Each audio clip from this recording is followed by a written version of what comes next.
After my brother tried to ruin my career by spreading lies about me, he told me I was too weak to succeed without him.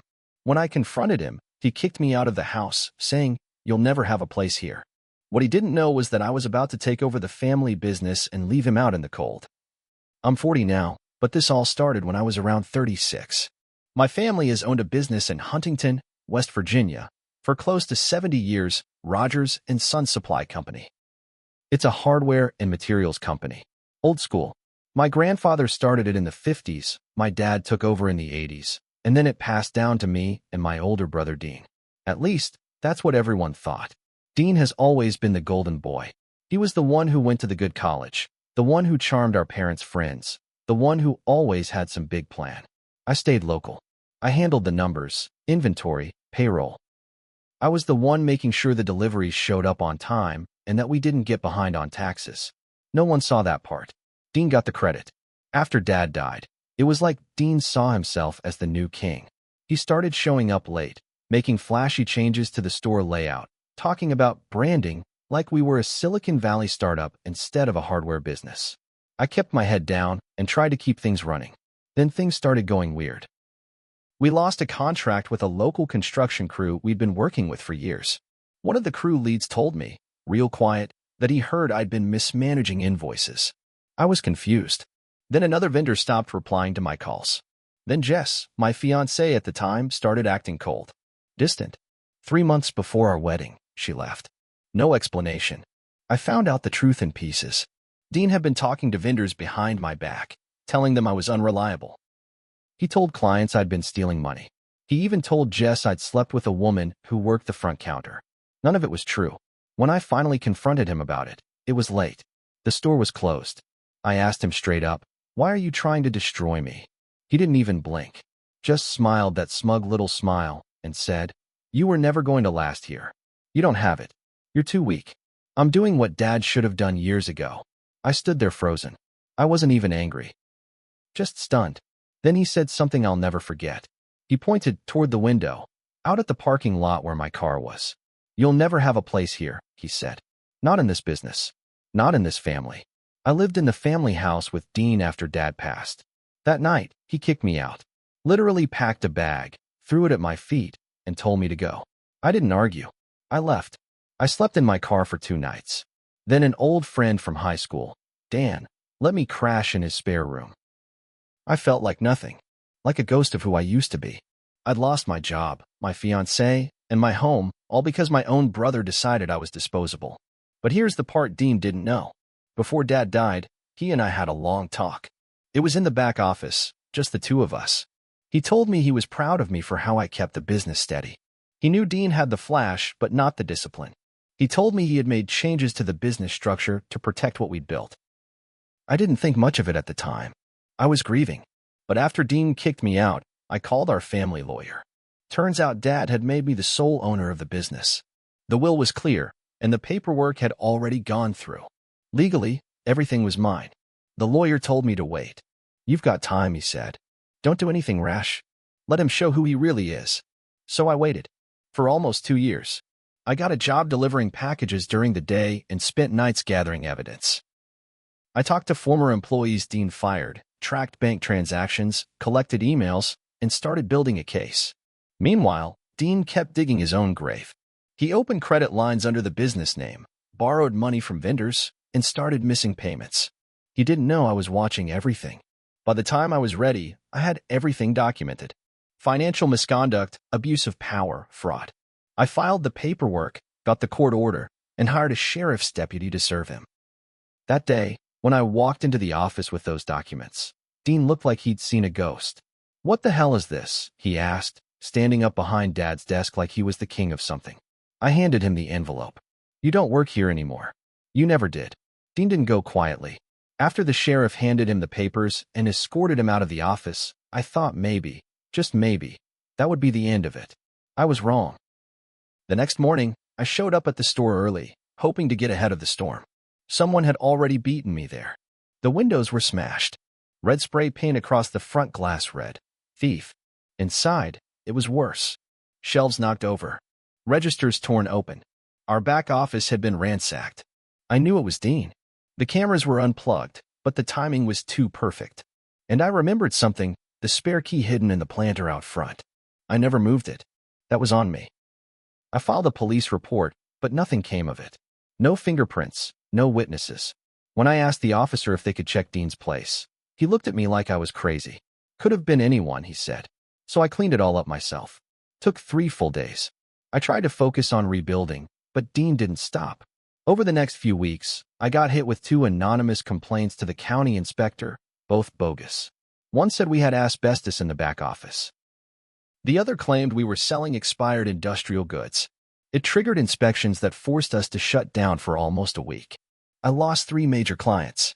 Dean's friends, guys he used to give under-the-table consulting paychecks to, started calling my vendors, saying the business was under new unqualified management. Word spread fast in a town like Huntington. People talked. Some of our longest-standing partners pulled out, citing instability. I should have folded.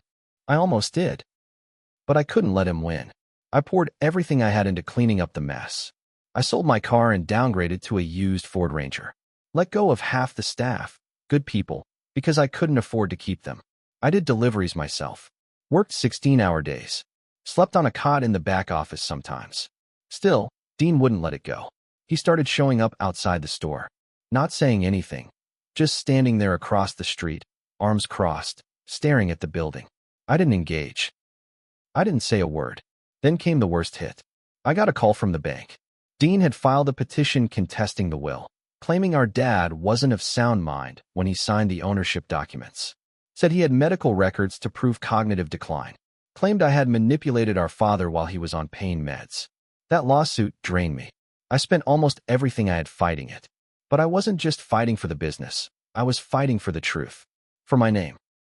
For every night I spent in that damn apartment wondering how my own brother could hate me that much. In court, Dean sat across from me like we were strangers. He lied under oath. Said I forged documents. Said Dad never trusted me.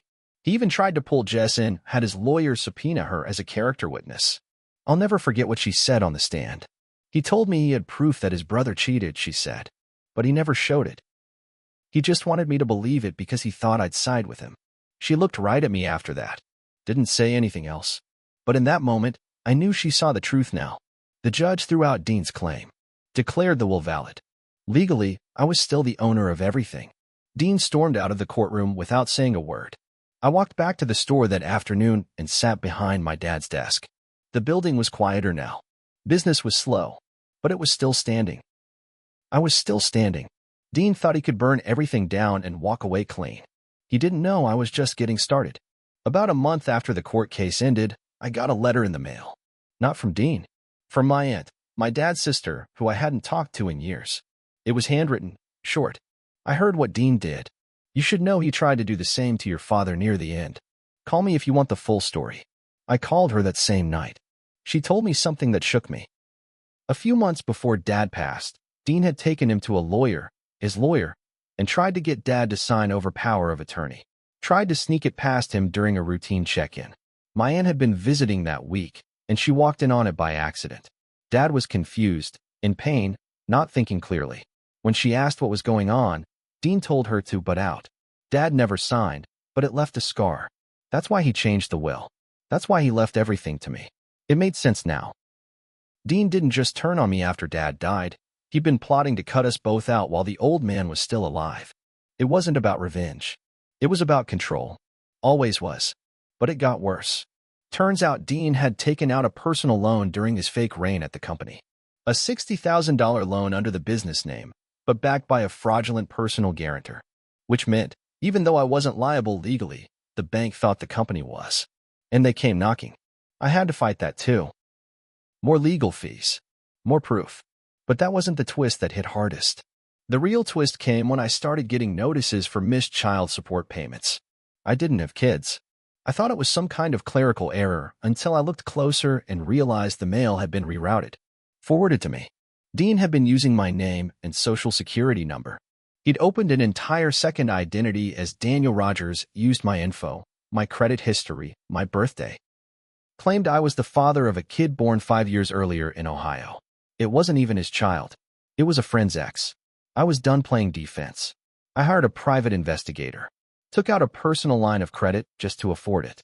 In 3 weeks, he brought back a file, forged applications, emails, bank logs, burner phone records. Dean had been living off the business even after he got kicked out. Fake identities, fake invoices, fake consulting fees. And he had help from one of our old employees, Rick, who still had backdoor access to our old payment systems. I turned it all over to the police. Quietly. I didn't tell Dean a word. A month later, I was standing in the supply room, checking inventory, when 2 unmarked cars pulled up outside. They arrested Dean at his girlfriend's apartment on the south end of town. Fraud, identity theft, forgery, tax evasion, the works. But even after the arrest, people didn't stop whispering. I still had clients who were nervous, employees who didn't know what to believe, and a business that was bleeding cash. Taking him down wasn't the end. I knew I'd have to finish what I started. The day Dean was arraigned, I sat in the back of the courtroom, arms folded, just watching. He looked smaller than I remembered. Same suit he wore when he stole our father's desk. Same smirk, only now it looked forced. Like he still thought this was a misunderstanding that he could talk his way out of. But when they read the charges, wire fraud, identity theft, conspiracy, tax evasion, he stopped smiling. His public defender asked for leniency, cited family issues, stress, mental health. Claimed Dean was misguided, not malicious. The prosecutor laid it out clean, 20 months of fraud, theft, and personal destruction. The judge denied bail. Dean's girlfriend tried to talk to me outside after. I didn't say a word to her. I just walked away. But even with Dean behind bars, I still had to fix what he broke. The first thing I did was shut the store down for a week. Not for repairs, this time for rebuilding. I called in every vendor who stuck with me. I laid out exactly what had happened, showed the court filings, and made it clear we were under new, clean, permanent ownership. No more drama. No more lies. Then I made the hardest move of all. I changed the name. Rogers & Sons Supply Company had been in our family for 3 generations. But I couldn't let my father's legacy be tied to what Dean had done. I renamed it Franklin Supply and Hardware, after my grandfather, the one who started it all. Some people weren't happy. My uncle called me and yelled about erasing the family name. I let him talk. Then I told him everything Dean did. He hung up. Others understood. Some even thanked me. Business didn't bounce back overnight, but it did come back. Over the next 6 months, we reopened old contracts, brought back 2 of the employees I had to lay off, and even signed a new supply deal with a construction firm in Kentucky. I worked the counter. I drove deliveries. I rebuilt it from the ground up. One night, about a year after Dean's arrest, I got a letter from him. Handwritten. 7 pages long. He blamed our father. Blamed the town. Blamed stress. But never once did he say he was sorry. Not for what he did to the business. Not for Jess. Not for leaving me on the street. I didn't write back. I burned the letter in a tin can behind the store.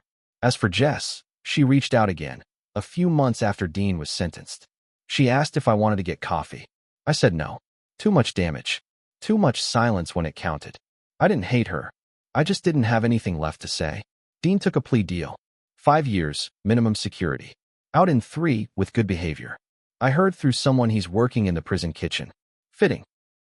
The last time I visited Dad's grave, I brought a small brass plate with the new company name engraved on it. I set it beside his headstone and said, "You trusted the right son." And that's how I won. Not with rage. Not with screaming. But by standing back up every time Dean tried to knock me down. He told me I'd never have a place here. Now the place has my name on every invoice, every contract, every wall. And he's nothing but a bad memory.